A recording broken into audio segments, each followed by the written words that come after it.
Welcome to Too Deep, Hokies Under the Influence, a Sons of Saturday podcast.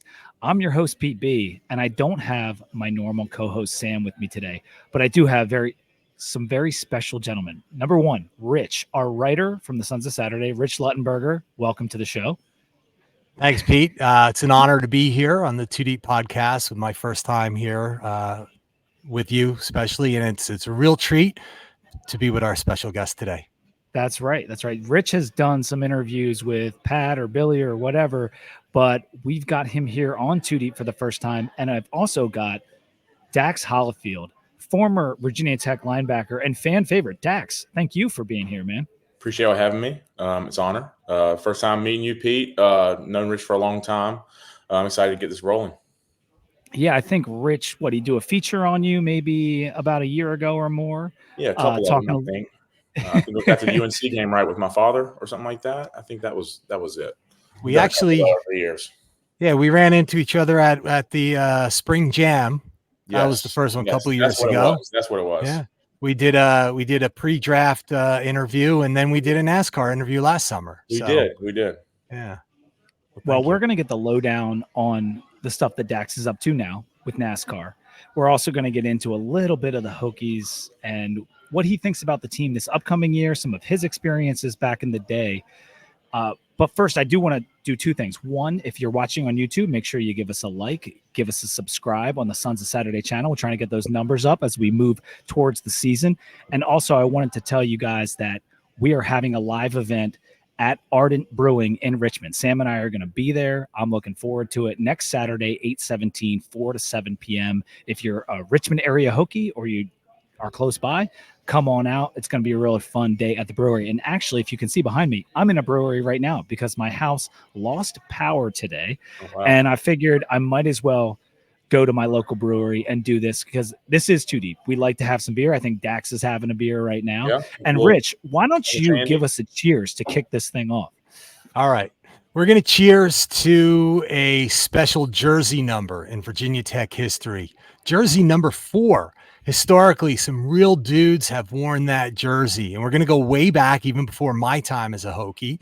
And legendary kicker, Peach Bowl hero Chris Kinzer wore number 4. Then my freshman year at Tech, we had running back Vaughn Hebron, who was also a freshman. He went on to be a really good kick returner for the Denver Broncos. Eagles as well. Eagles too. Which Dak's childhood favorite team, from what I understand. There we go. I love that green, It's Dirty Birds, man. Or that's the Atlanta Falcons.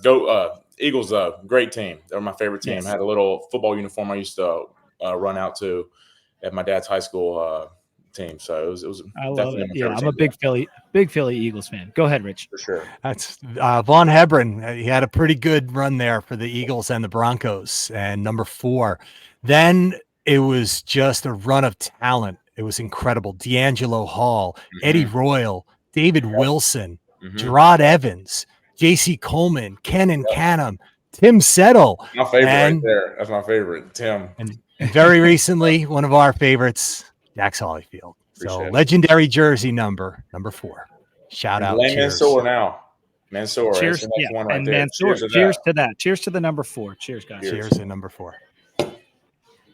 And, I was thinking about this today. SWVA Shop put out their number 7 hats, Michael Vick, all that good stuff. But we need a 25 hat. We need a number 4 hat. Like when I think of the iconic numbers from Virginia Tech, like 4 comes to the forefront, pun not intended, quickly, right? Like that's one of those numbers that really jumps out. And Dax got to wear that number. And so for those who aren't aware, Dax is working in NASCAR now as part of a pit crew. And we're going to go deep into that. But first, I want to go back to last summer.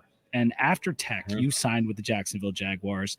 You go to a mini camp, and the Jags released you shortly thereafter.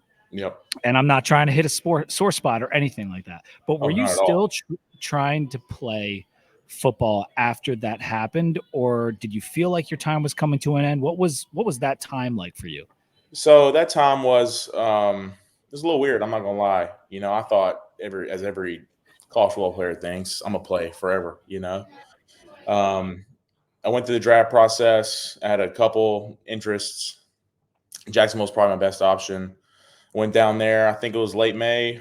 and it didn't work out. I was there for about a week or so. They released me, and during my pre-draft process, Keith Flynn, who was my coach at HMS, he coached my father at Wake Forest back in the '80s. He had been hitting me up with, "Hey, this is a great plan B. If NFL don't work out, obviously he wanted that for me, but if it doesn't, being a pit crew athlete is a pretty good plan B and a second choice." And so I went to go visit them probably a couple weeks after. My dog's messing around. A couple weeks after I got released by Jacksonville, and then next thing you know, I did a little mini camp with them, a little combine, which entails like 5, 10, 5s, vertical, broad jump, all the things that what you see on the combine. And so we did that. They offered me a contract, and I signed with them a couple weeks later. And so, Was it? But them- at that, was Yeah, it go ahead. your lifelong goal? You to be a pro athlete. I know you Mhm. you talked about being a basketball guy, then you were a football guy, and like you were trying to get to that pro level. Now, does this NASCAR thing maybe scratch that itch a little bit, or was like trying to remove yourself from the football mentality like really difficult for you? I mean, being an athlete, this goes hands in hand with. I mean, this is the same. I'd say on a weekly basis, I'm doing the same thing: working out, watching film, going to practice, being a part of a team atmosphere. It still feels the same. Obviously, it's a different sport, but that camaraderie, the locker room, is very, very similar. And so, yes, it definitely does scratch that itch. And were you a fan of racing prior to that whole? My best friend in high school was a huge Chase Elliott fan, and being from the greater Charlotte area, Shelby, North Carolina. I knew NASCAR. I was in the backyard of it. Not a ton. I didn't really watch it, but I actually in middle school I did go visit Hendrick Motorsports and the whole campus. I mean, it's a pretty cool place. If nobody's ever visited, it's you need to go check it out. It's a pretty cool compound. A lot of buildings, a lot of cool things to see, a lot of history there. But I knew it was there. Didn't really know much about it, and but yeah, I mean, that's really what it is right now. Is they're taking guys that don't really have much experience and teaching them the things because I mean they're great athletes, and that's what the sport requires right now. So yeah. Dax, that's going to lead me to two questions. The first is, is it true that, like the NASCAR has recruiters, guys who go out and look for people like you who have those skills and those abilities, former athletes like yourself? Do they actually do that in recruiting their pit crew members? Oh yeah, definitely. So there's the bigger teams. They all have their own pit department, which costs a lot of money. But they usually have a developmental program for guys that are coming in from college football. And my head coach, like I said, Keith Flynn, he was a college football coach for probably 10 to 20 years at Wake Forest and a couple other schools. And he has that football background. But back in the early 2000s, I guess they realized that you can't really teach a mechanic how to be athletic. You can teach an athlete how to change tires, though. And so they decided to go all in on just recruiting guys from an athletic background, and it really paid off. I mean, it's honestly a pretty cool spectacle going on the track on Sundays and seeing the athletes out there and seeing just them owning their craft and doing the thing they do at elite level. It's a really cool thing to see. So yeah, it's really exciting. But they do. They go all in on recruiting athletes for sure. Okay. And that's a perfect segue to my next question because you spent last fall when you started with Hendrick, you started as a jackman. And I think for people who don't know what a jackman does, they should just YouTube it. There are excellent videos that show what it takes to be a jackman because you're going to describe it in a moment, but to see it too, it's an incredible set of physical movements. So go ahead and tell us, what do you do as a jackman when that car pulls into the pit? You jump over the wall. What's going on with Dax Hollifield? So, my coach, he calls the jackman the war daddy of the pit stop, which is a very old school term for like a linebacker or a almost a lineman that just is that guy on the field, you know? And so, but it's real though. I mean, the pit stop goes as the Jackman does. We do a good pit stop right now is right around 8.5 to 9 seconds, which is pretty cool. It's pretty incredible to change 4 tires and do about 14 gallons of gas in that time. But what a Jackman does is he jacks up the right side and then indexes the right front, goes back to the jack, makes sure that the right rear is finished, and then drops the jack, and then he runs around the car. The run around is crucial. That's where we get paid. It's very similar to running a hoop at practice, which I had done a million times with Coach Foster. It's super similar. And then he runs around, jacks up the left side, and indexes, which means putting on the left rear tire. And so and then he checks off to see if the left front is done and drops it. It's you have to be able to react very fast. See things like you need to see if a lug nut is tight or not. There's a ton of things that are going on that you have to just react, not even think about it, that play to in hand like you do on every down basis as being a linebacker. You need to see a guard pull, but you also need to see a tackle coming down on a power. You know, it's just things that you can't really think about. You just got to react to it. And so, and at the same time, am I right in that? I didn't mean to cut you off, Dax. I'm go sorry. ahead. But you talked about like I might not be the fastest guy, but I got great lateral movement. Is that something that comes in handy when you're moving around that? Yeah, I played basketball growing up. My dad was my high school basketball coach. Very successful, but every day I was in the gym playing basketball, doing drills like that. And so being able to transition and change direction laterally is crucial in this sport, I would say. It's like I said, the run around and grabbing the jack is it's such a very lateral. It's like a 5-10-5, honestly, crossing over and then running the hoop and being able to jump and use leverage. It's a very athletic. You have to be. It demands very good athleticism from a jackman, and so it's a pretty cool spectacle to see. It really is a pit stop. And Are you still working on the truck series right now? Yes, I pit all 3 series. I'm on the 77 truck on usually on Fridays, and then I usually do. It depends. They lease us out. Can you tell the listeners like the differences between the truck series, the cup, and like what are the differences? Xfinity. Yeah, Xfinity. So there's like 3 series by NASCAR that have competitive pit stops. It's the truck series, the Craftsman Truck Series, and they usually run on Friday nights. It's 5 lugs, so they have 5. It's like on your car, you have 5 spokes, and there's 5 lug nuts to go on there. It's a little bit slower pit stop. You hear my dog in the background. It's his birthday, so I just gave him a toy. So everybody say happy birthday, Cash. So, but yeah, there's 5 lug nuts. It's a little bit slower. The changes are really good. You have to have really good hand speed. And then the same thing on Saturdays. It's the Xfinity series, which is these are both like, I'd say slow pitch versus fast pitch. Sunday is fast pitch.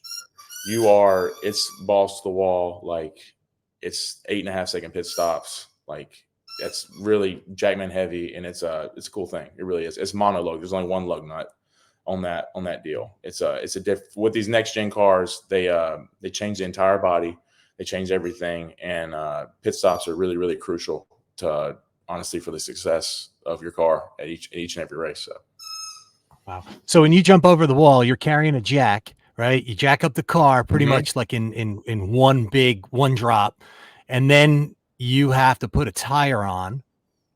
And then you run around the other side, you drop the car, you run around the other side, do it again. How much do those tires weigh? The tires only weigh around 40 pounds, I'd say 35 to 40 pounds. Jack's around 30, but back in the day, the 5 lug tires, they're pretty heavy. They're like 50 or 60 pounds. And so carriers, you get pretty big upstairs. It's like doing farmer's carries, run across in front of a car that's going about 55 miles an hour.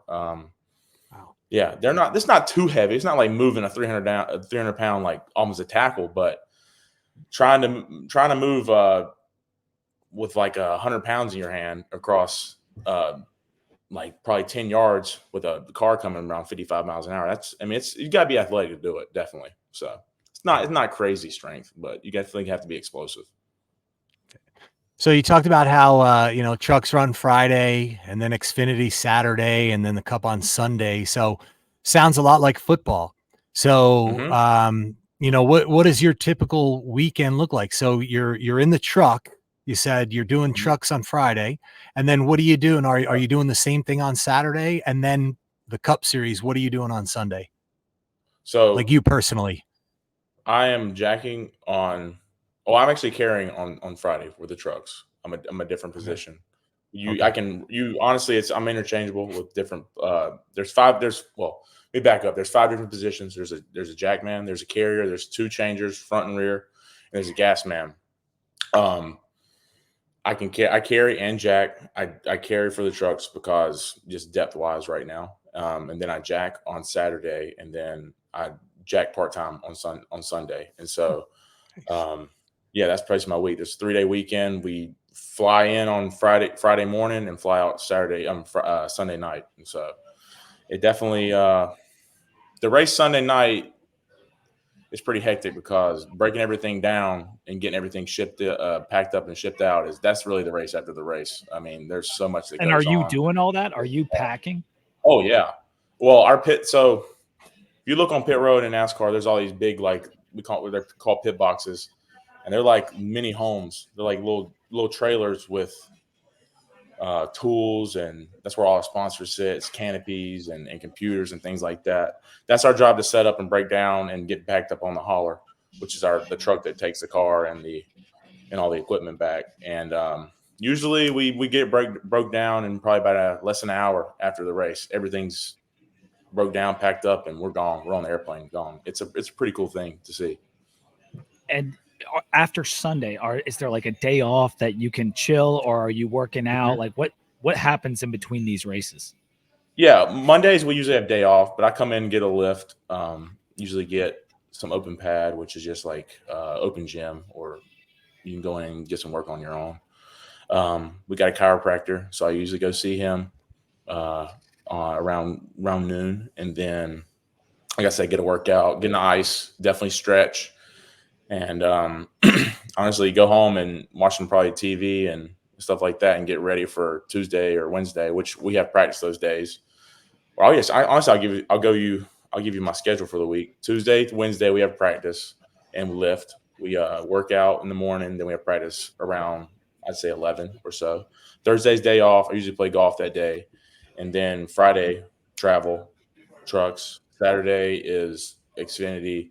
Sunday is Cup, and it repeats itself over and over again for 38 weeks. So it's definitely a grind, It's about 3 times longer than a football season, but it is a really long season. Like NASCAR is long. And we are going to get to Hokie stuff. I promise the listeners we're going to get to the Hokies in a second, but I want to finish out a couple NASCAR questions before we get there.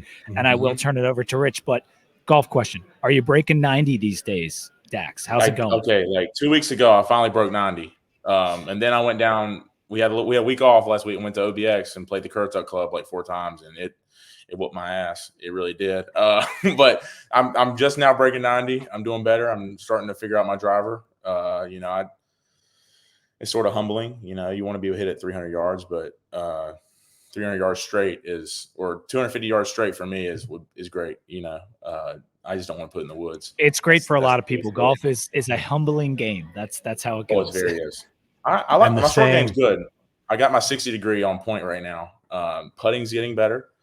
My girlfriend's brother, he's a really good golfer, and her dad, they've really helped me out a lot. So shout out Hunter Garth and Kim McAlpin. They've helped me out a lot. But we play a good amount of Hendrick. I'm in a golf league with the shop guys. We play every Tuesday night, and so it gets pretty competitive. So yeah.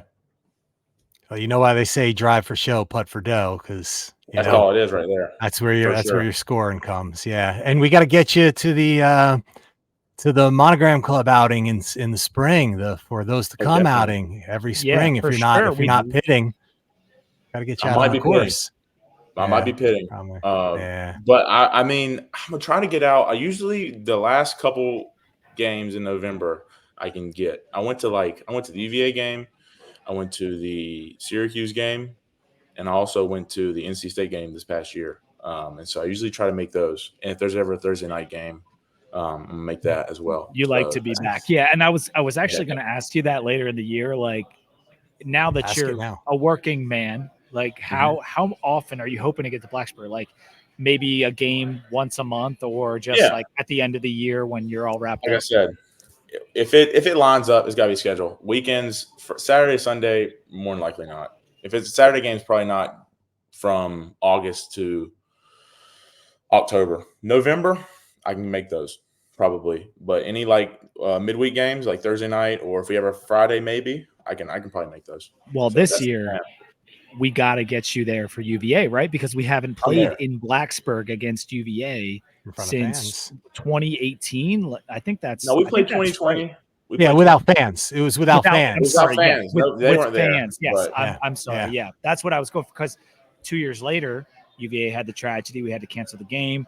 No fans in 2020. So we haven't had fans at a UVA game since 2018, which that's a long time ago. So we need you back there for that. We need everybody in town. It's really been that long. That's crazy. That was my freshman year. That was my first UVA game. Yeah, that's incredible. Yeah, wow. Because the fans we haven't gotten a chance. 2019, you know what happened that year? We played in Charlottesville, and the only loss in a while. I mean, that was a painful game for all of us.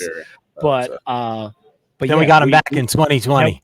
We got them back several times since then, including last year. But anyway, Rich, Dax has that iconic photo from the 2020 game where you're standing over. Was it 2020 or 2018? Where you're standing over? I think it was Perkins. It's Floyd. That was 18. Is it Floyd or is it Dax? That's Reggie who's standing over. Reggie. That's Reggie. But I have the GIF where I'm shooing Bryce Perkins off the field. You also have the GIF where you're doing robot Dax. Like that was my first game against Florida State. How often do people like send you that and shit? Yeah, I get that on Twitter all the time. I had no clue that happened until like after the game. Dude, I have never been blown up like that. That went like viral.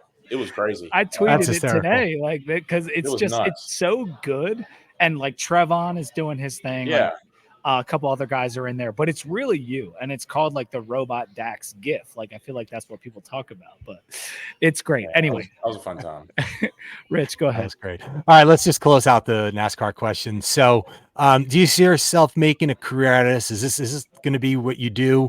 And if so, tell us what the future is like for someone like you. Like, what does the career ladder look like in NASCAR for you, starting as a jackman? Where can you go from here? Initially, the reason I went with NASCAR is because, NFL stands for not for long. So a great career there is like 2.5, 3 years maybe. Being a NASCAR pit crew, you can probably do it for 10 to 20 years, and you're still a really competitive athlete. The money's good. And I'm with the top organization in the sport. I mean, there's nothing better than that. It's a really rare thing to be in the presence of greatness, and that's what I'm in on a daily basis when it comes to when I go to work. I mean, I'm repping Jeff Gordon right now. I've had this shirt since I was in high school, or actually middle school. Rainbow Warrior. Heck yeah. But that's what I'm saying. Like people like that were in the heyday of that. I mean, we've always been Hendrick Motorsports, but like just the history that this organization has and just being around every day, you really just motivates you. But yeah, I mean, I'm honestly one day I'd love to be it sounds crazy. Crew chief would be awesome. I would love to go back and get my my engineering degree. I know Hendrick will pay for it, and maybe use me down the line. I'm trying to think about the next step after. I'm not going to be able to pit forever. My knees someday are going to get a little brittle. I'm not going to be as strong as I have been. So I'm trying to figure out that next step. I'm just trying to really leverage what I have right now and the opportunities that are in front of me and with the organization I'm with, and really see where it takes me from there. There's a lot of Hokies in NASCAR that have done a lot of stuff and a lot of great things. And there's currently a bunch of them right now. I see them a ton at the track. And so honestly, you never really know where this sport's going to take you. There's so many businesses that pop up parallel to NASCAR, that are happening all the time, that you really never know where. There's a lot of smart people there that have great ideas and want you to be a part of it. And so really you never know where it's going to take you. But I see in the next 10 years, at least, I'm going to be at Hendrick Motorsports. I really do. I love waking up in the morning and going to work. It's a blast. It's a thrill. And yeah, that's where I see myself. One thing people might not know about Dax, and this is just because you're a football player, you got the Southern accent. You're smart. Like, you're a really smart dude. Like, you were recruited by Stanford. You know, I was listening. You said you met Condoleezza Rice on your visit. That was like the funniest thing that it was crazy. That's like, what a selling point. Like, you can meet Condoleezza Rice on your visit. Oh, it was. But, you go out there, it's I ain't gonna lie, the people you meet out there is next level. I mean, Virginia Tech, our alumni base is incredible, but they're pulling out Condoleezza Rice, and they got Tiger Woods they got Tiger Woods in their locker room at Stanford, which blows my mind. Like, that's a selling point for them. No offense to Stanford, they're cool out there. They're cool people, but I went out there for a game. Out there, definitely is. About 10 years ago, I went to a game at UCLA Stanford game, and I agree with you. Like, I was sitting at dinner. I'm an engineer from Tech, and I'm sitting at dinner with these people the night before the game, and like, I am an idiot. Like, I am the dumbest guy in the room because they're talking about their JD and all this stuff and the books they've read and all that. And I'm like, this is different. Like, this is totally different out here. That's literally the reason I want to go to Virginia Tech. I mean, Virginia Tech is an incredible school, but I wanted to play big time football, and I wanted that to be my number one priority. And also, as well as getting a great degree and mastering that. Out there, football in your sport, I feel like is sort of put on the back burner. You're going to be – they don't even have, like – I'm pretty sure when I went out there, I don't think they have, like, academic, like, support help. Like, we have SAS up there in Lane that helps us with tutors, and we have our people that help us with our classes and things like that. I think that's all on your own. Like, you got to be a high caliber guy to go out there to Palo Alto and be a Stanford student athlete. It's pretty incredible, the people that go out there, but hey, more power to them. I love Virginia Tech, and I'm glad I'm a Hokie. So, hey. Yeah, we got a game out there this year. And so that's going to be really kind of funny. And we're going to get into Hokies in just 1 second. If you guys don't mind, I'm going to do a quick ad read, and I'm going to ask you what you're drinking tonight, and then we'll move on to some Hokies questions. But Too Deep Hokies Under the Influence podcast is brought to you by Rhoback. You guys know Rhoback, the performance activewear designed for those who crave activity.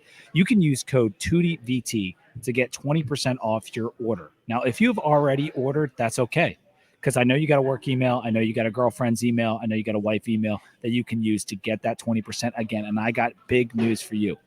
There is a Rhoback drop that is going to blow your mind, Hokies fans, coming up very, very soon. I'm talking days away. So you might be watching this, and there's a Rhoback drop that you're going to need something. So use code 2DEEPVT for 20% off your order. You can grab the women's stuff. You can grab the polos, the joggers, all that good stuff. But keep an eye out, because we're not just the Commonwealth and the Berg anymore. There's going to be some new stuff coming. For right now, Rich, I'll start with you. What are you drinking over there?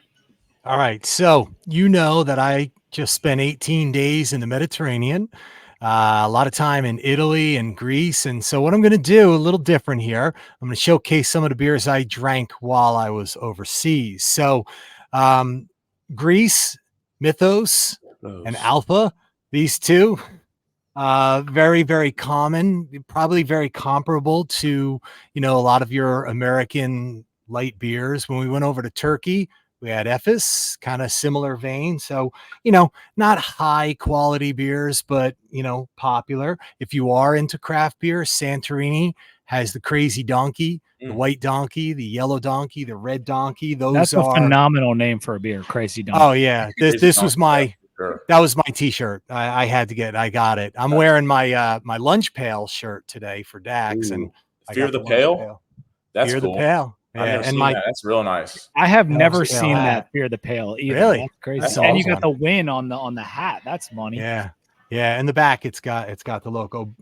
But the beer I'm drinking is from the Heritage. We spent a week with family in Sorrento, and Peroni, Corona, yes. Nostro Azzurro, and this can be purchased in the USA. So a lot like Heineken, so cheers. Cheers. Cheers to Well, that. Dax, what are you having? I'm having me a summer shandy. It's beautiful weather out here in Charlotte, North Carolina right now. I had to take my dog out for his birthday on the south end, and so I was like, what's a great beer to have out in the sun? It's a good ballpark beer, good summer beer. So yeah, so I'm drinking it right now. It's also in my beer fridge. So yeah. Listen, the summer shandy never disappoints, and I don't know if you know this, but the Sons of Saturday have their own shandy now available at Bull and Bones. Mm. Oh, And really? yeah, I Mhm. mean, Billy was working on this, Pat and them, they got it done. And so at the spring game, we were drinking the Saturday shandy at Bull and Bone. So this fall, make sure you grab one of those. It's similar to Leinenkugel, but I'd say it's just like a little bit less sweet. So you Mm-hmm. might be able to Ooh. have like a couple more. You know how It might be better, honestly. right? Like These do get a Leinenkugel's little good. sweet. They're sweet, right? You have a They couple, do. you might get a little tired of it, but the Saturday shandy, keep an eye out for that. I am at my local brewery. It's called Zed's. You can see the hat I Zeds. have on. I'm drinking one of their IPAs. It's called the Left Hand Door. I'm in South Jersey.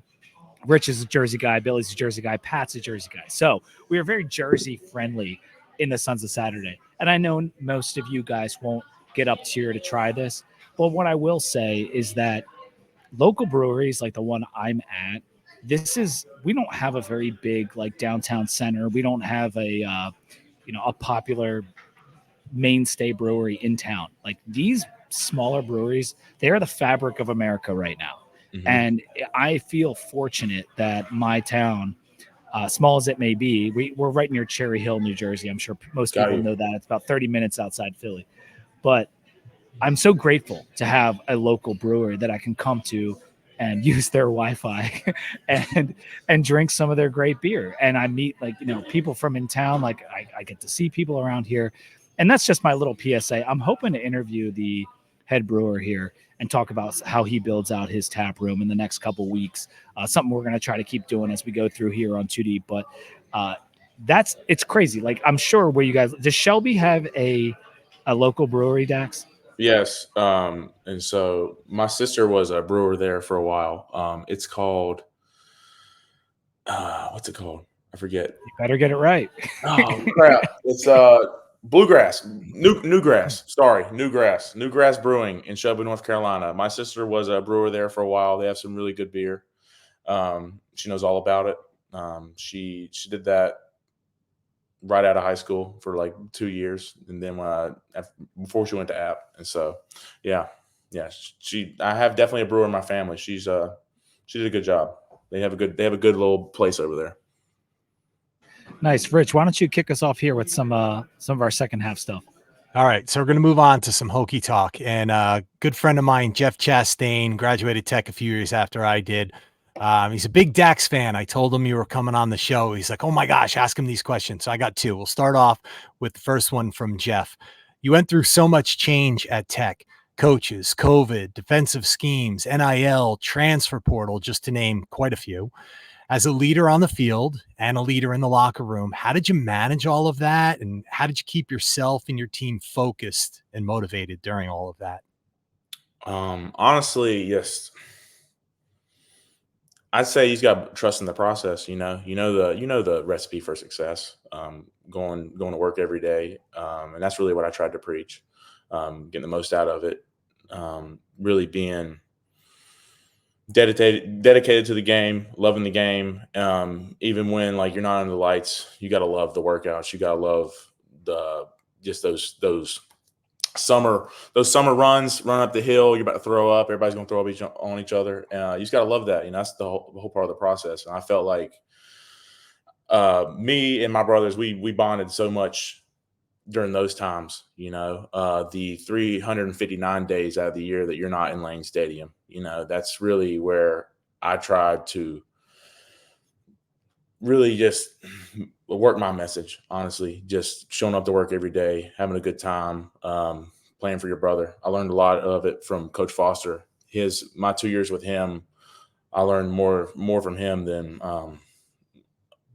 really any of my coaches ever had. You know, his message was always play for your brother, play for the guy in front beside you, and just putting them first. Really, if you use that as fuel, you'll get through anything. So that was really my message, how I got through all that change and things like that. Yeah, Bud is the GOAT. He sure is. Yep. Jeff also asks, or says, and then asks, he says, it was very noble of you to play outside your natural position, waiting your turn to play Mike linebacker. What did you learn from the outside backer position that helped you improve your play at Mike? I learned a lot. So that really definitely helped my development, I would say. In Bud's defense, we had Will played a lot of man on the running back, I would say. Played a lot of quarters, and if you got into 3-by-1 set, you're basically man on the running back every time. Teams knew that. I remember a lot of times that they get in 3-by-1, they'd constrict that number one to the boundary, and they run a wheel route by the running back, and try to pick me with the wide receiver. And so I learned a lot from by formation, like it being condensed, just honestly splits and things like that. Pre-snap reads being the will, be able to set myself up to be in position to make plays. So I like that. I really learned a lot at Will. Also, you make a lot of plays at Will. So I really enjoyed that. He definitely sent you off the edge a lot. You blitz a lot. Will's a good position in Bud's defense. It really is. So I really enjoyed my time at Will. Were you playing Will when that Notre Dame interception fell right in your lap, or what? Oh yeah, I was playing Will. That was the cover 3. That was a great play call because we hadn't shown cover 3 all year, and we put it in that week for some odd reason. I don't even know why. And he was like, "Oh, we're gonna do this," where I dropped into the curl flat into the boundary, and I guess Ian Book didn't see me at all. He just threw it right to me. I just sat there and caught it. So yeah, it was. Is that game like one of the bigger what ifs of your career? It really does. That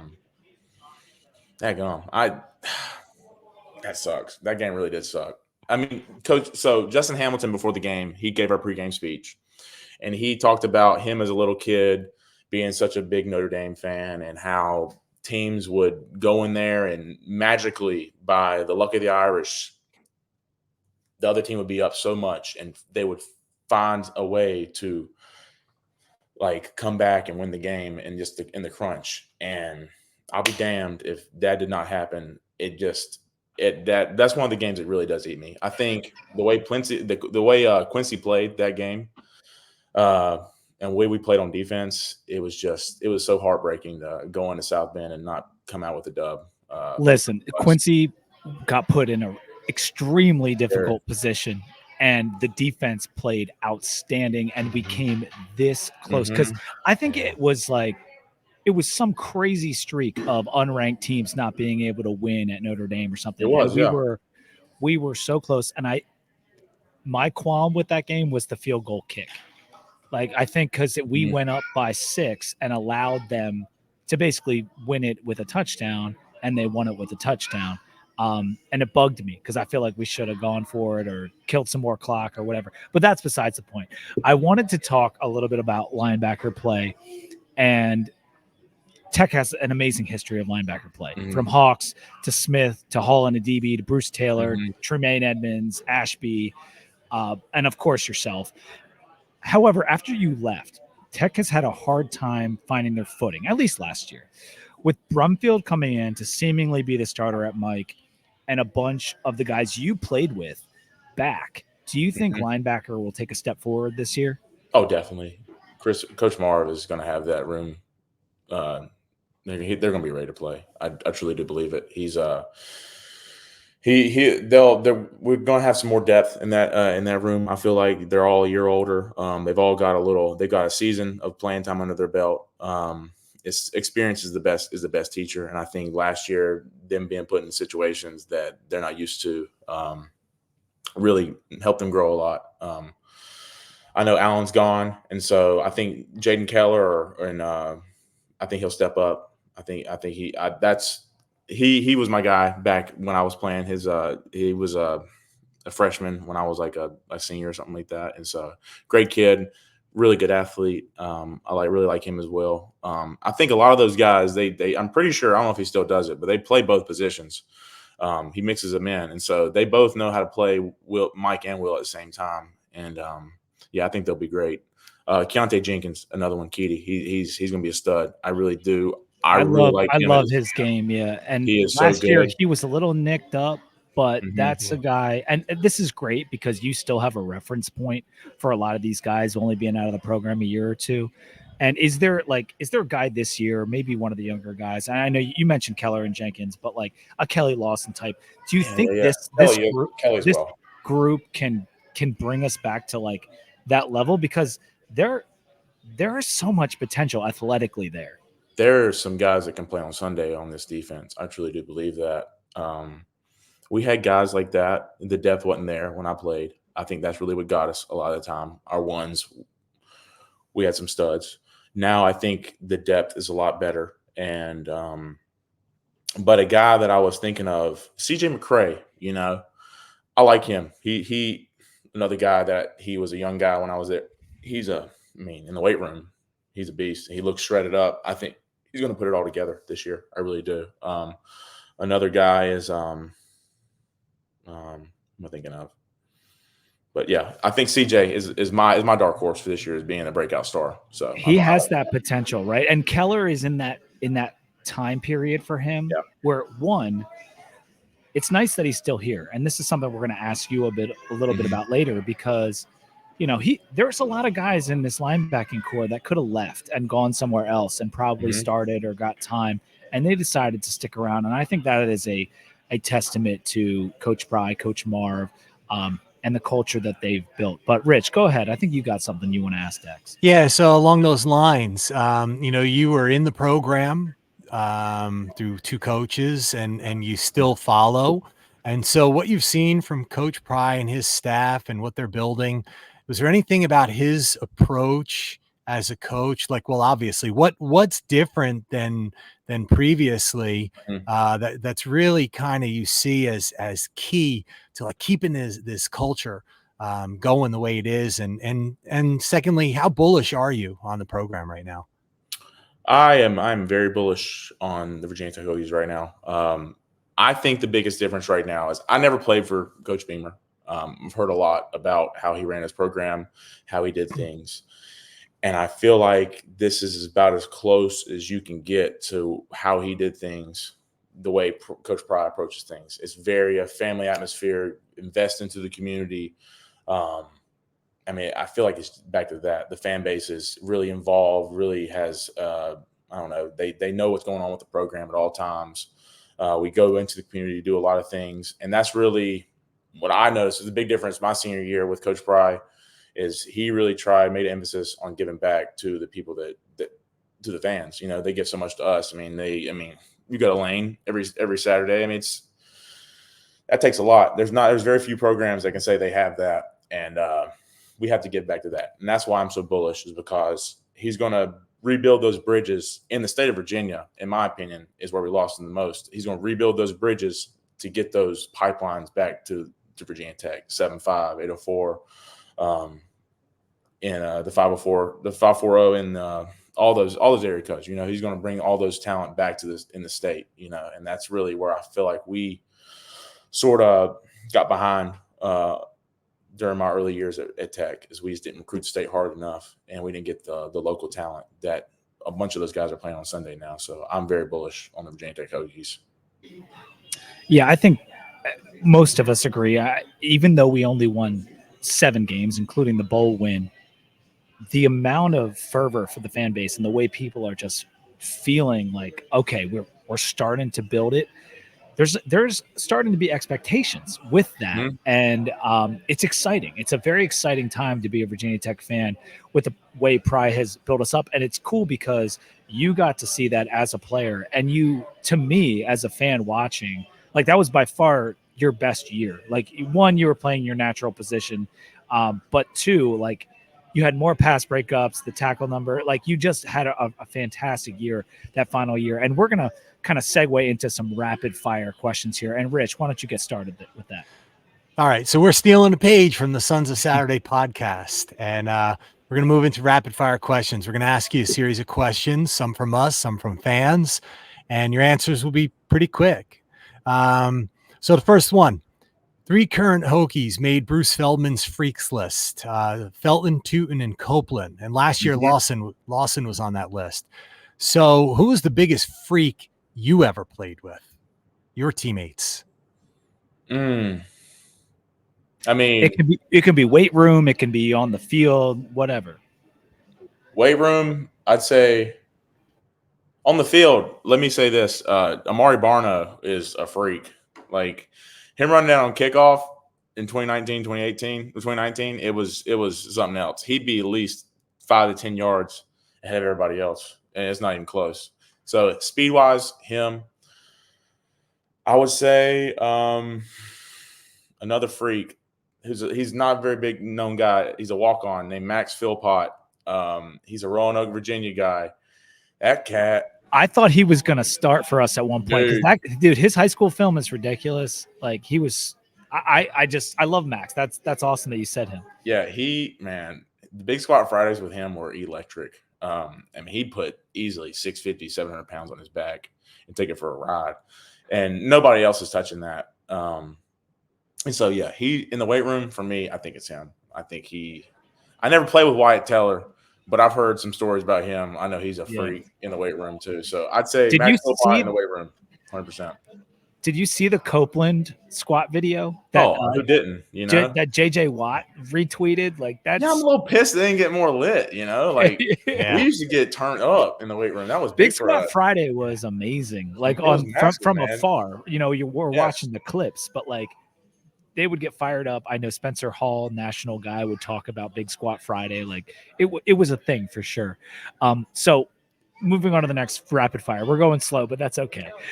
No. There's a lot of good running backs in the ACC this year, including our guy Tootin.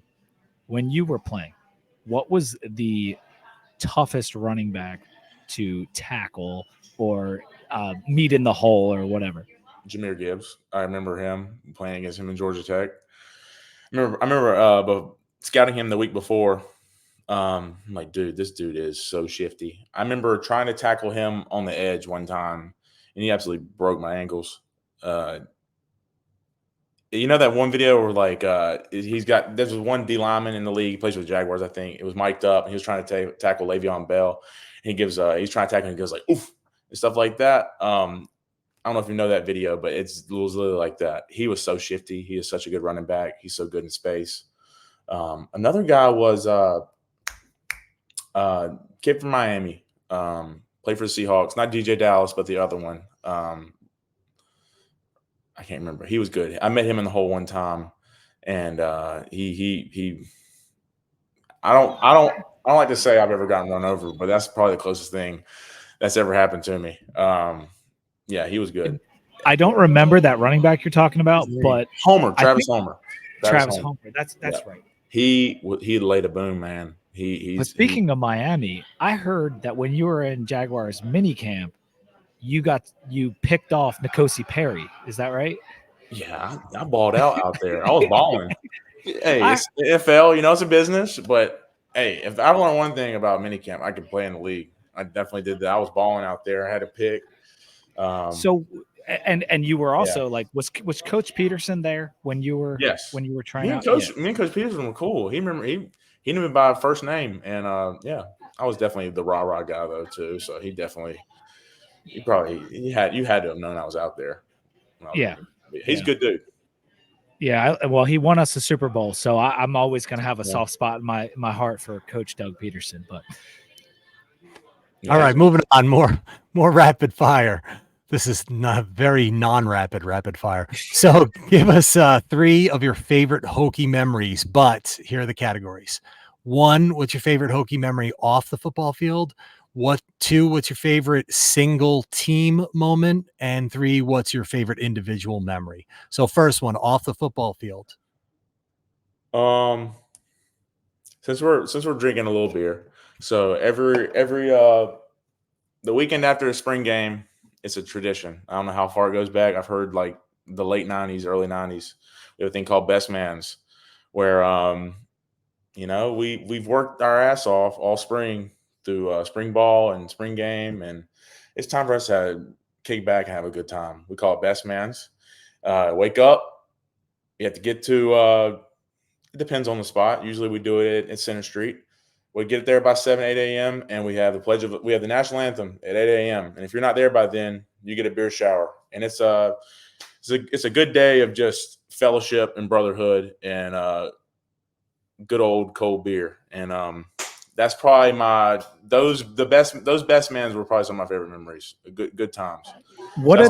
That's awesome. You're speaking about cold beer, like what? And I know you're having a Leinenkugel, but like, what are you grabbing at the tailgate? I know I'm switching gear here, but what are you grabbing at the tailgate if you're drinking all day kind of thing? Drinking all day? I switch around. I like a Miller Lite. I like a Busch Light. It depends on what's on hand, you know. I think probably Miller Lite right now for me, for sure. I'd say it's good. That's a good light beer for me. I do like what else do I like? I do like a Modelo. I love me a good cerveza, you know. Modelo is fantastic. For sure. It's a great. That's what I'm gonna roll with for sure. You know, and you're a boat guy, so like on the boat having a Modelo doesn't get much better than that. Can't beat it. Dax and I are a good match because I'm a mass-produced light beer drinker too. So, dude, I don't turn my nose up at any beer. Obviously on our show we do some craft beer, but I'll drink anything. Let me give a shout out, Eric Lewis, equipment. He's a equipment guy at Virginia Tech. He's a goat. Elu's Brews. Give big shout out. Brews. He's a beast, man. He's seen me. He come to Martinsville twice. Great guy. He has his little garage brewery, and so he got me a shirt, and I got a sticker. I put it on my Yeti downstairs, and so big shout out to Elu's Brews. My friend Clark Ruland, who has been on the show several times, as well. Clark was there. He's a big Elu's Brews guy. So that's a good shout out, Dax.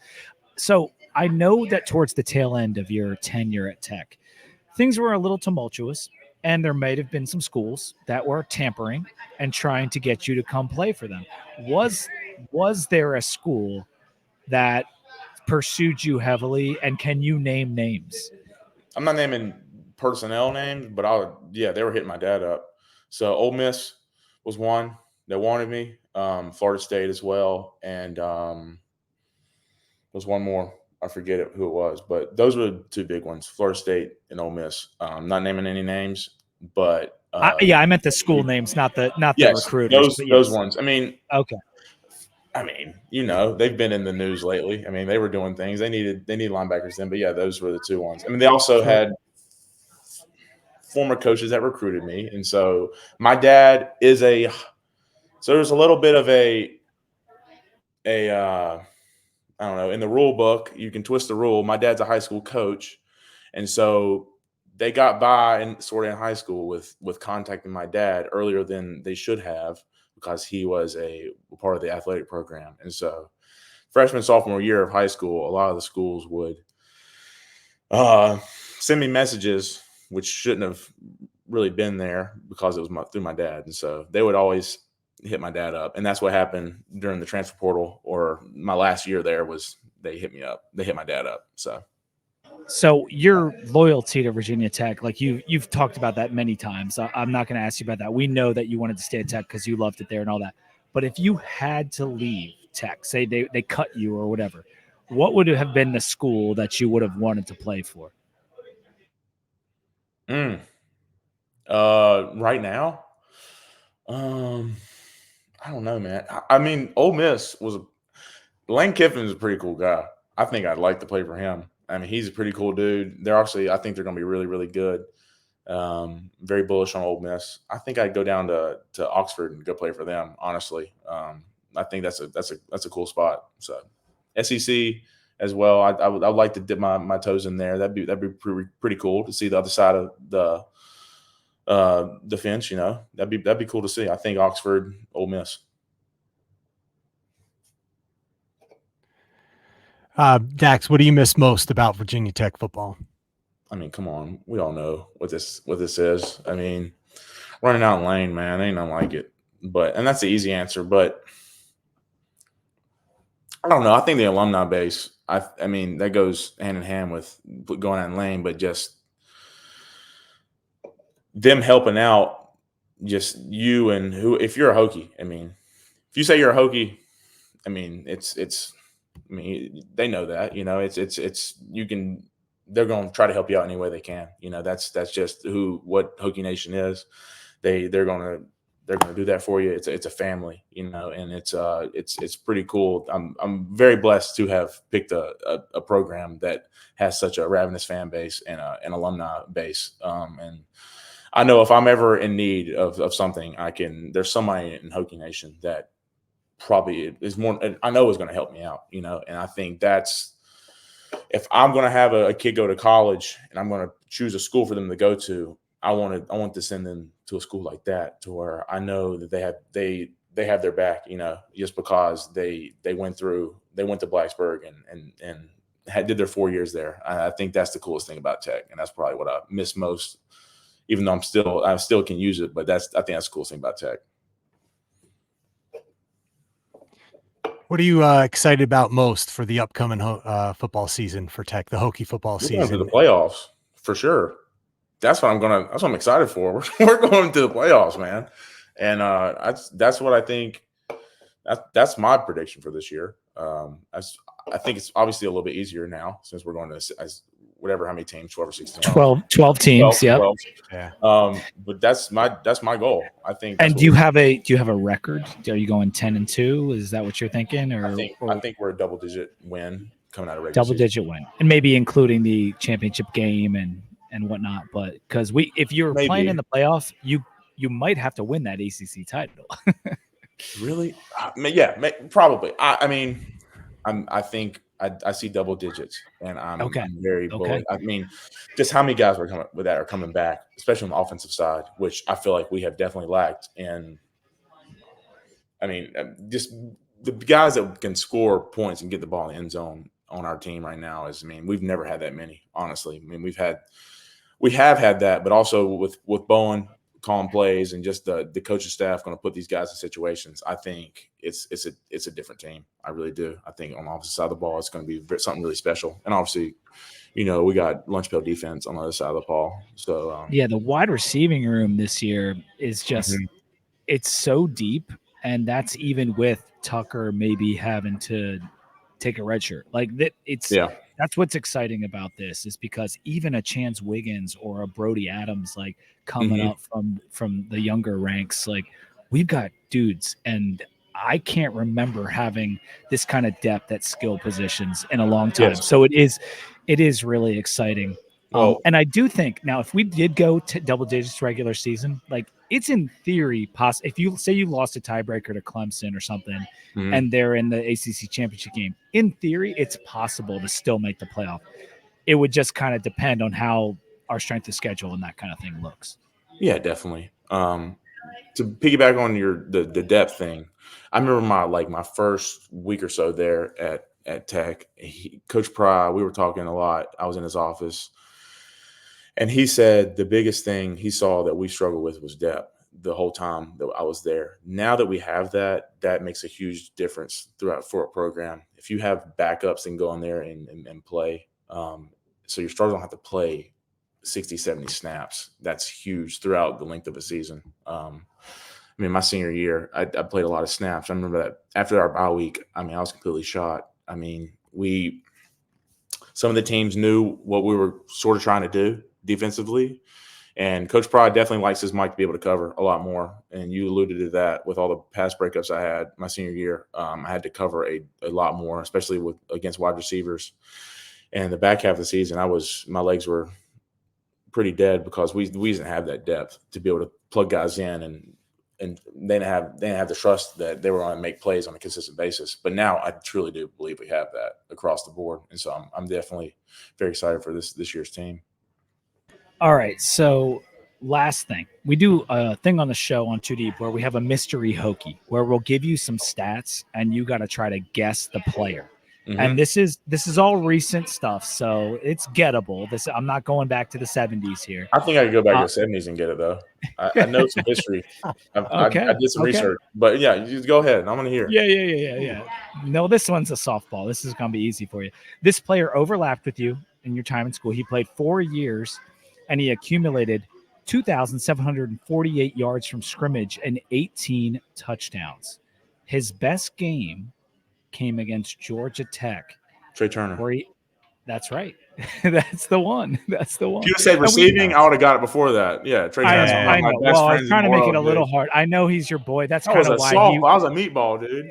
Yeah, I could have gone. I should have gone with Well, the next one you could Bruce give him the Arians other or one. Something. Yeah, well, that's true. Well, we have another one. We have one more for you. Try that one. This guy had another guy who overlapped with you. He had over 300 tackles, and he also had an awesome game against Georgia Tech in 2021. Eight solo tackles. I said Rashard Ashby. 12 total. No, not in 21, was it? 300 tackles? In a career. In his career. Another North Carolina guy. Was it? Hold on. Alan Tisdale?